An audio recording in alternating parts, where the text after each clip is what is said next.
Hello everyone, आपका हमारे YouTube channel पर स्वागत है। आज इस वीडियो में हम जानने वाले हैं शांग डायनेस्टी के बारे में। शांग डायनेस्टी यानी कि शांग राजवंश के बारे में, जो कि चाइना में शुरू हुआ था एंड वहीं पर उसका समापन हुआ। तो ये जो शांग राजवंश था, इसका टाइम पीरियड माना जाता है बेसिकली 1600 से 1050 ईसा पूर्व। ठीक है, 1600 से 1050 ईसा पूर्व का इसका टाइम पीरियड माना जाता है। शांग राजवंश जो था ये चाइना में शुरू हुआ था। ठीक है, एंड ये चाइना के कांस्य युग यानी कि ब्रोंज एज को रिप्रेजेंट करता है।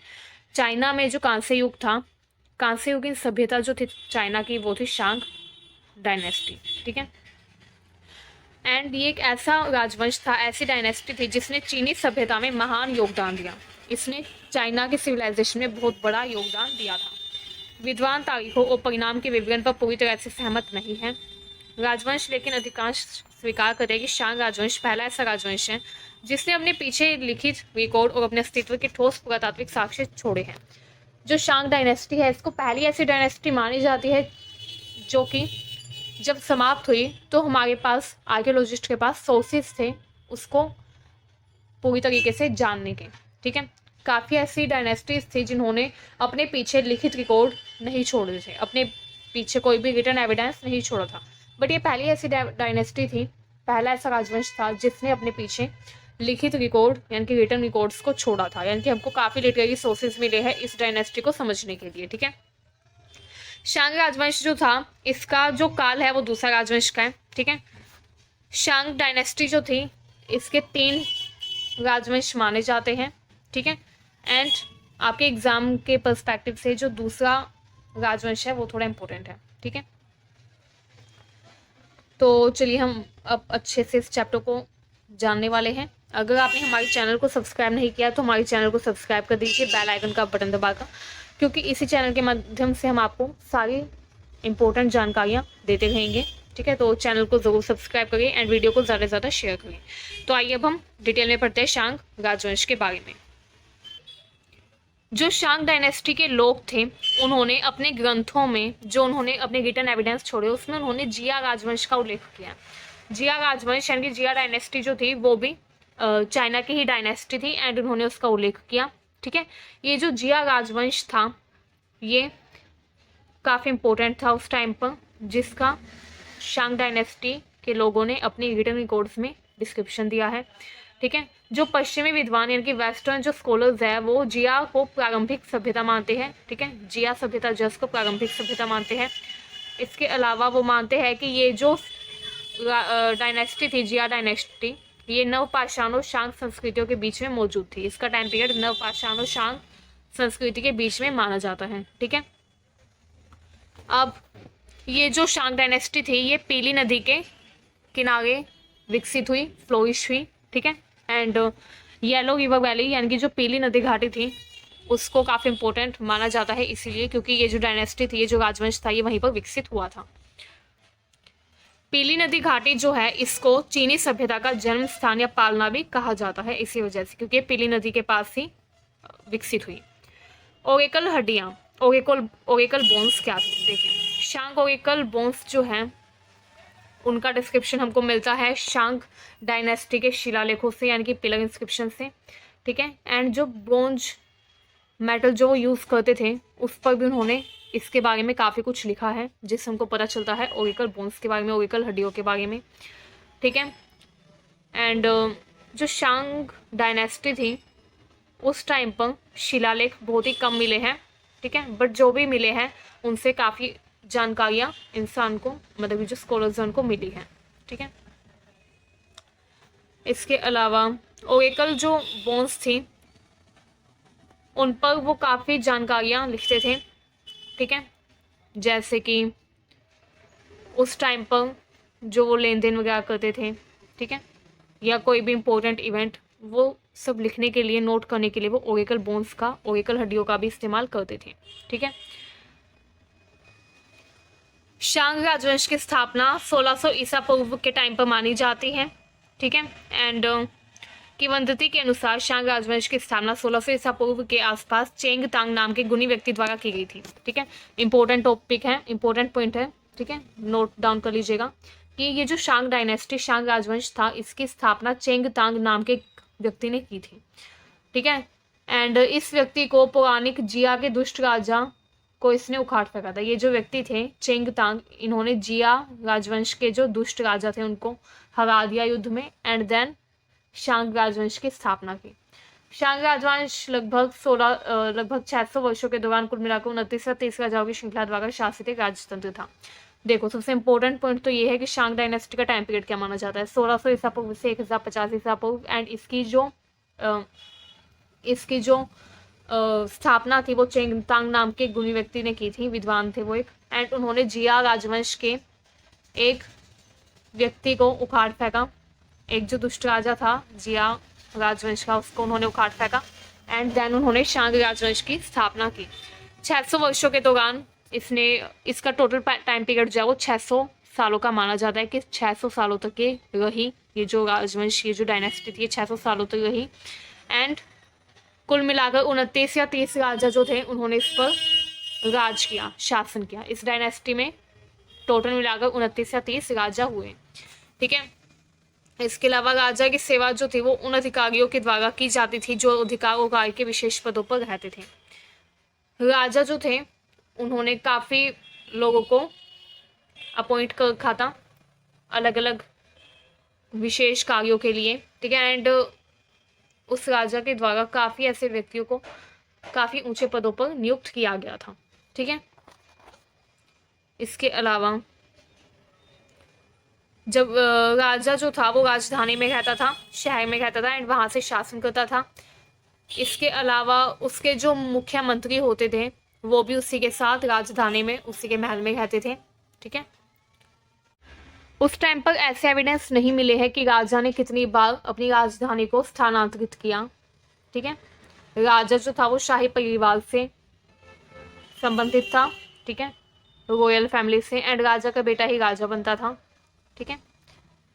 कहा जाता है चेंग तांग ने राजवंश की पहली राजधानी शांग नामक एक शहर में स्थापित की थी। देखिए इस डायनेस्टी को शांग डायनेस्टी इसलिए कहा जाता है क्योंकि इसको जब इसकी स्थापना की थी चेंग तांग ने, तो उन्होंने शांग नाम की एक जगह को अपनी राजधानी बनाया था, तो उस राजधानी के नाम के आधार पर ही इस डायनेस्टी का नाम भी रखा गया, शांग डायनेस्टी, ठीक है, शांग राजवंश। बाद में जो राजा हुए चेंग तांग जो थे उन्होंने राजधानी को ज़्यादा परिवर्तित नहीं किया, बट बाद में जो राजा हुए उन्होंने कई बार राजधानी को स्थानांतरित किया, ठीक है।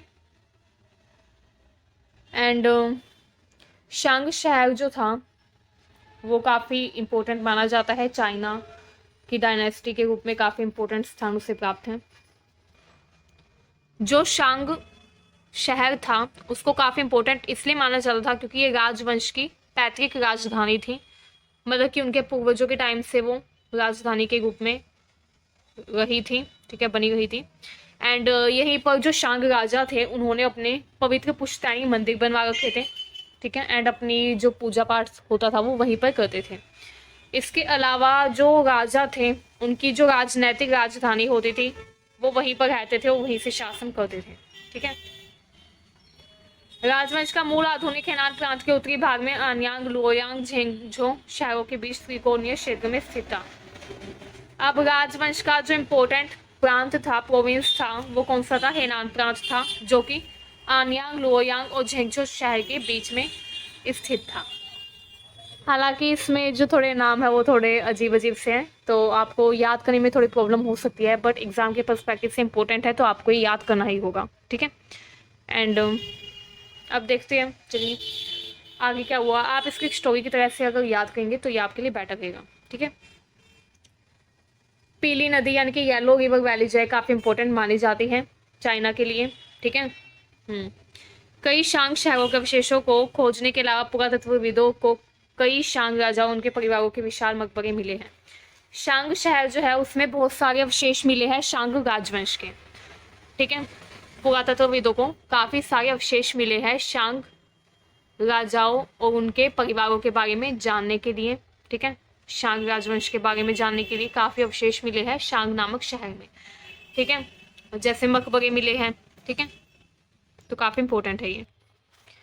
अब ये देखिए, ये हम जानेंगे शांग डायनेस्टी के रिलीजन के बारे में। शांग ने शांग दी की पूजा की। शांग के जो लोग थे, शांग शहर के जो लोग थे वो शांग दी की पूजा करते थे, ठीक है, जो कि सर्वोच्च देवता थे, जो सूर्य, चंद्रमा, हवा, बारिश और अन्य प्राकृतिक शक्तियों स्थानों के क्रम देवताओं पर शासन करते थे।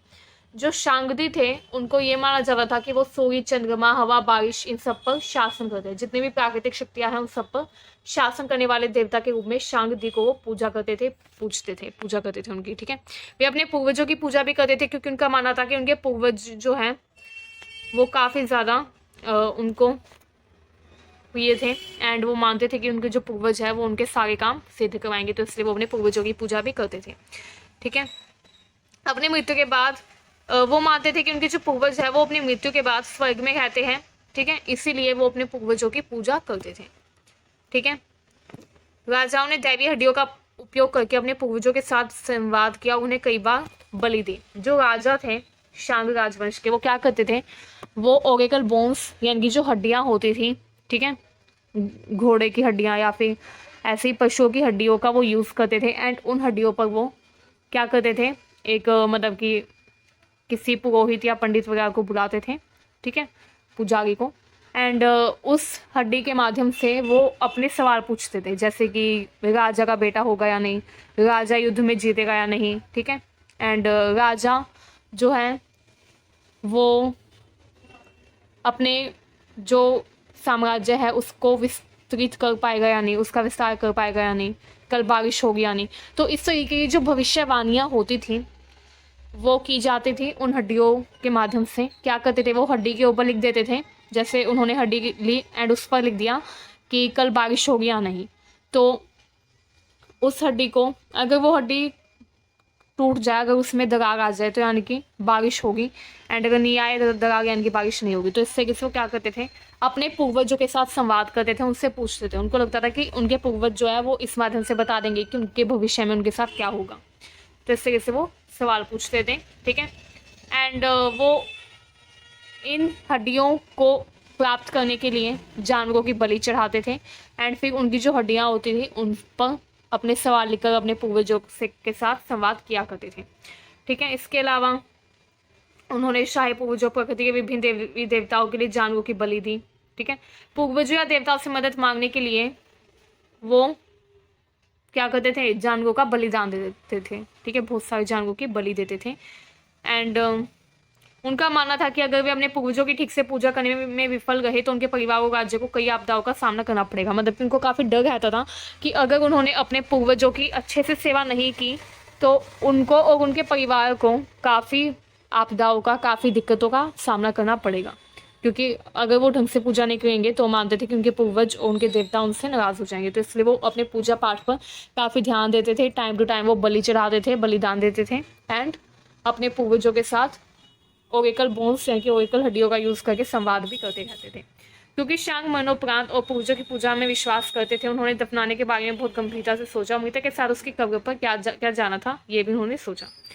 उस टाइम पर जो शांग डायनेस्टी के लोग थे, शांग राजवंश के जो लोग थे, वो अपने पूर्वजों को मतलब कि उनका मानना था कि उनके पूर्वज मरने के बाद स्वर्ग में चले जाएंगे, एंड वो क्या करते थे, जब कोई व्यक्ति मर जाता था तो उसको दफना देते थे, एंड दफनाने के बाद उसकी कब्र में बहुत सारा यूज़ का सामान भी डालते थे।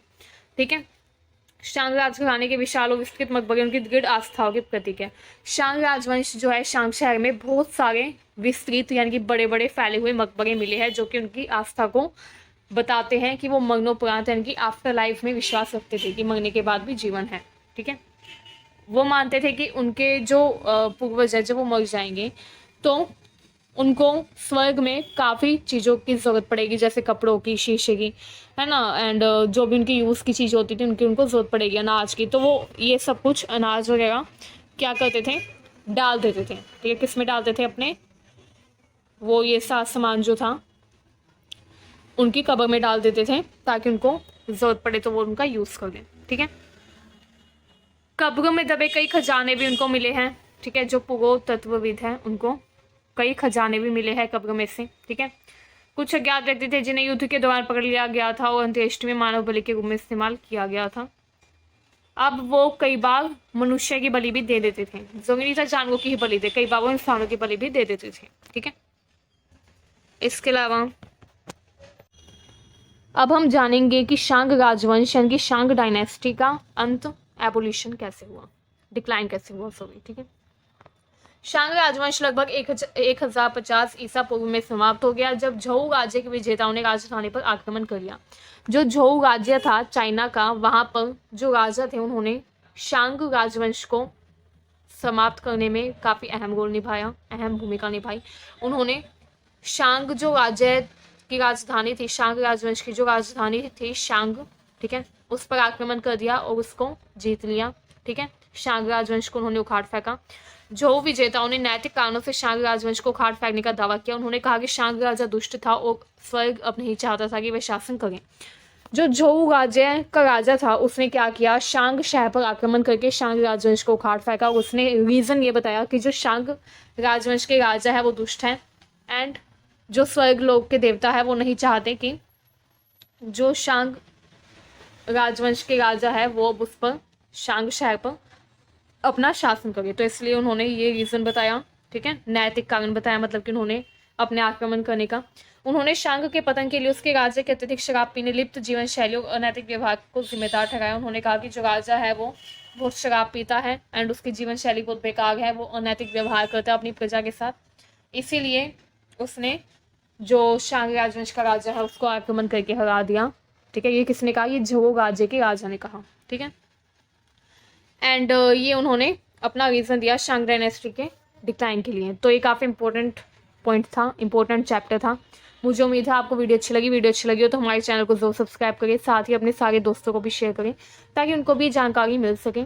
ठीक है, उनके भी एग्ज़ाम में हेल्प हो सके एंड हमारे साथ यूँ ही जुड़े गए। ठीक है, एंड हमारे चैनल को सब्सक्राइब करना बिल्कुल ना भूलें। Thank you very much.